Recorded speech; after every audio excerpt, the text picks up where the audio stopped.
তারকাদের ফেসবুকে গণতন্ত্রের আওয়াজ। বেগমপাড়া নির্মাতা অর্থ পাচারকারীদের নাম পরিচয় প্রকাশের দাবি শিহাব শাহীনের। জনপ্রিয় পরিচালক শিহাব শাহীন ফেসবুকে অর্থ পাচারের বিরুদ্ধে সোচ্চার হয়েছেন।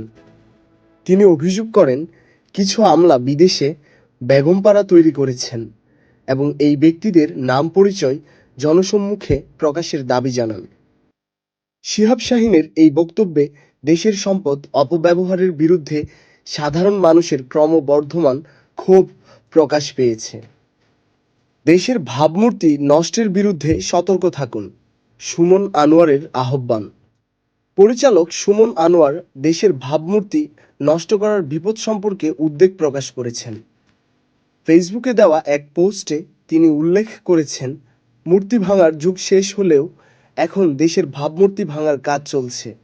আনোয়ারের এই বক্তব্য এমন সময়ে এসেছে যখন দেশ অভ্যন্তরীণ ও বাহ্যিক চাপ মোকাবেলা করে তার সুনাম রক্ষা করতে চেষ্টা করছে। জাতীয় অর্জনের পর জনমনে স্বস্তি আনতে হবে, অভিনেতা শাহরিয়ার নাজিম জয়। জনপ্রিয় অভিনেতা ও উপস্থাপক শাহরিয়ার নাজিম জয় দেশের বড় অর্জনগুলোর পর জনসাধারণের মাঝে স্বস্তি আনার প্রয়োজনীয়তার কথা উল্লেখ করেছেন। তিনি বলেন, যারা এত বড় অর্জন এনে দিতে পারেন তাদের আচরণে জনগণের মনে স্বস্তি আনাও গুরুত্বপূর্ণ। জয়ের এই মন্তব্য আরও সংবেদনশীল এবং কার্যকর শাসন ব্যবস্থার আহ্বান প্রকাশিত করেছে।